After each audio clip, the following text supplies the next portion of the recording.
Guys, unbox tayo ngayon ng order ni Ma'am Kathleen Manuel from Cavite. So, Glock 19 Generation 3. So, usually, nakabox talaga yung mga WE natin. So, unbox natin, guys. So, unboxing, guys. Again, nagkamali tuloy ako nalagay ng sticker. Anyway, yung kasama nito is may sticker, tsaka thank you card. So, dumobling yung lagay natin. Nagpapatunay na legit, always. Okay? So, WE, Owner's Manual, syempre. So, ayan. Ito yung unit ng WE Glock 19 Generation 3. Pakita ko sa inyo. Super excited din ako matry ito. Popost natin to guys sa, meron naman tong sa Google Drive natin. So, yan, di-video test din natin to. So, ayan. So, sa mga naghahanap ng compact or sa mga mahilig sa maliliit, consider nyo tong WE na Glock 19 Generation 3. Super goods na ito for CQB. For firing, especially ayaw nung iba kasi ng medyo mahaba, no? Yung mga units na especially pistol.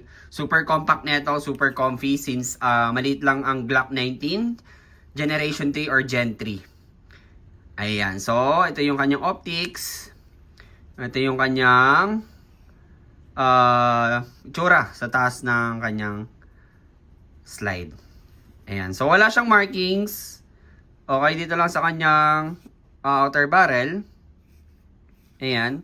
May serration siya dito. Ito. Yung purpose ng serration, guys, again, dito kayo nagkakasa. Okay. So, full metal unit. Ang lower frame is polymer. Naka-metal trigger. Made in Taiwan, as usual. So, ito yung itsura niya pag open slide siya. Okay. So, ayan. So, super very comfy na ito. Tsaka, very compact niya. No? Napakaganda. Ayan. So, ito yung trigger. Sumobra na ako ng press. Ayan. Trigger. Trigger tuloy. Mag-release. Okay? Mag-release. Then, may markings ang WE.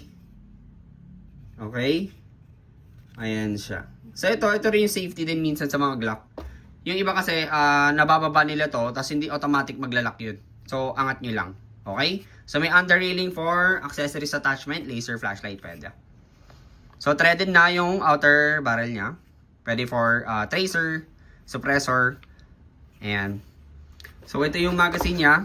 So, round mag capacity nito nasa 15 to 18. Ayan. So, maliit lang siya. So, parehas sila na magazine ng BB High Kappa na 3.8 kung alam nyo lang. Parehas sa parehas. Ayan o. So, polymer yung kanyang base plate. Andyan yung inlet valve. Okay, dito kayo maglalagay ng BBs. Okay. So, ayan. Then, meron siya kasama for grip extender. Ayan. So, saan ba nilalagay ito? Usual dito. Dito yan.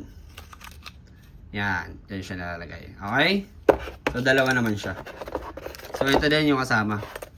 So, lagyan natin yung magazine. Ayan.